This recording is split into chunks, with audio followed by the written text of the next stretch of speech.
सबसे पहले मैं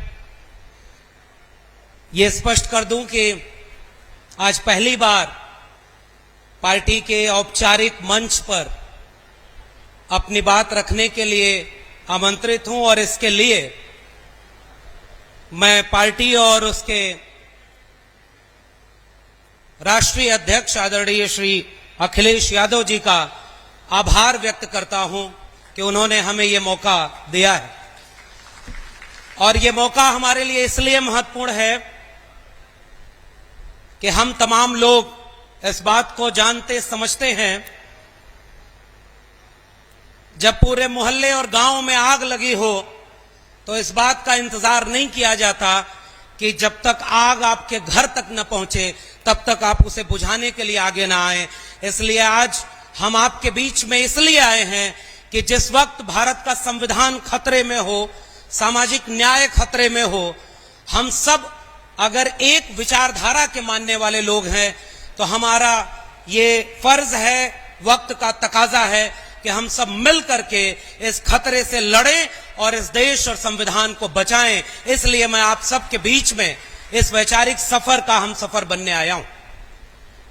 और आज के इस प्रशिक्षण शिविर में मुझे एक जिम्मेदारी सौंपी गई है कि जो इस समय इस पूरे प्रशिक्षण शिविर का सबसे बुनियादी विषय है, जो मुद्दा है, किस मुद्दे पर हम आम आवाम के बीच जाएंगे, कैसे उन्हें समझाएंगे कि संविधान खतरे में कैसे है और कैसे यह देश सबका देश बनेगा, उसके लिए एक बुनियादी विषय चुना गया है। वो विषय है जाति जनगणना का। सबसे पहले इस विषय पर अपनी बात रखने के पहले समाजवादी आंदोलनों की जमीन उत्तर प्रदेश और बिहार को एक साथ अगर देखें तो उत्तर प्रदेश के लोगों, आपके लिए समाजवादी जमीन बिहार ने एक हिम्मत और हौसले का मौका दे दिया है। बिहार सरकार ने अपने यहां जाति आधारित गणना भी की, उसके आंकड़े भी सार्वजनिक कर दिए हैं और उससे हमें हिम्मत मिली है। इसलिए हम बिहार के समाजवादी साथियों को क्रांतिकारी सलाम करते हैं और इस उम्मीद में यहां खड़े हैं कि हम उत्तर प्रदेश में भी जाति जनगणना के मुद्दे पर जनता को जागरूक करेंगे। और इस मुद्दे पर 3-4 बिंदु हैं जिसको लेकर के बात होनी चाहिए। सबसे पहला मुद्दा यह है कि जाति जनगणना का मुद्दा आज 2023 में क्यों उठाया जा रहा है, और हम जैसे लोगों का यह मानना है कि राष्ट्र निर्माण का मुद्दा है। यह किसी जाति के हित के लिए नहीं, किसी जाति के खिलाफ नहीं, किसी जाति को ज्यादा किसी को कम देने के खिलाफ है, सभी को बराबर बनाने के लिए है। इसलिए पहली बात मैं इस पर रखूंगा कि यह केवल कुछ जातियों का मुद्दा नहीं, यह पूरे राष्ट्र का, एक मुकम्मल मुल्क मेरे सबका राष्ट्र बने, इसका मुद्दा है जाति जनगणना का। और दूसरे हिस्से में मैं कोशिश करूंगा कि आपको यह बता सकूं बहुत संक्षेप में कि जाति जनगणना का इतिहास क्या रहा है।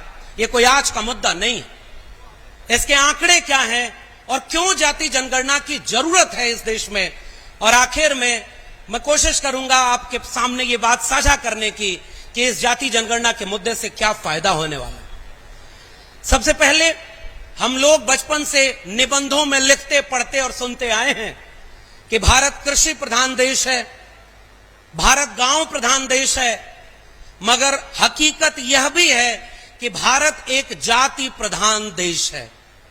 जाति यहां की सच्चाई है। और मैं बिल्कुल शुरुआत में, इस पूरी बहस के शुरुआत में एक उदाहरण समाजवादी लोगों आपके सामने साझा करना चाहता हूं। बहुत सारे वरिष्ठ लोग बैठे हुए हैं, उनको इतिहास पता होगा, लेकिन इस इतिहास को गांव-गांव पहुंचाने की जरूरत है कि हमारे बीच में जब 2010 में संसद में खड़े होकर जाति जनगणना की मांग की जा रही थी, हम सबके अग्रणी नेता मरहूम नेताजी आदरणीय मुलायम सिंह यादव जी ने सदन में खड़े होकर एक वाक्य बोला था। मैं वो वाक्य से शुरुआत कर रहा हूं। उन्होंने कहा कि जाति समाज की गंदगी है, इसे कबूल करना चाहिए और गंदगी को कपड़े से ढक करके आप मिटा नहीं सकते, इसलिए उसे मिटाने के लिए उस गंदगी को साफ करना होगा। नेताजी ने आगे बोला कि उस गंदगी को साफ करने का रास्ता भारत के संविधान ने दे दिया है। और वो भारत का संविधान कहता है कि जो भी इस देश में हाशिए पर पड़ा है, उसको सामाजिक शैक्षणिक रूप से जो पिछड़ गया है, उसको मुख्य धारा में लाए बिना कोई भी देश पूरा नहीं बन सकता। इसलिए हम ये क्यों बात कहते हैं कि जाति जनगणना राष्ट्र का मुद्दा है, और पूरे आत्मविश्वास से लोगों को यह बात बतानी और समझानी है। अगर हमें कहीं भी विकास करना है तो हम ये पहले पड़ताल करते हैं।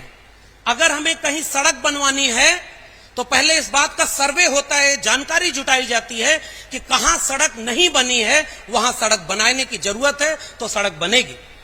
कहां नाली नहीं बनी है तो पहले आंकड़े जुटाए जाएंगे, किसके पास घर नहीं है उसके आंकड़े जुटाए जाएंगे।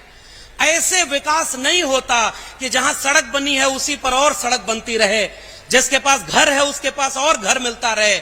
इसलिए राष्ट्र तब चलेगा जब उसे पता हो कि किसके पास कितना है और किसके पास क्या नहीं है। ये आंकड़ा अगर नहीं है तो राष्ट्र के नियंता अपनी नीति नहीं बना सकते।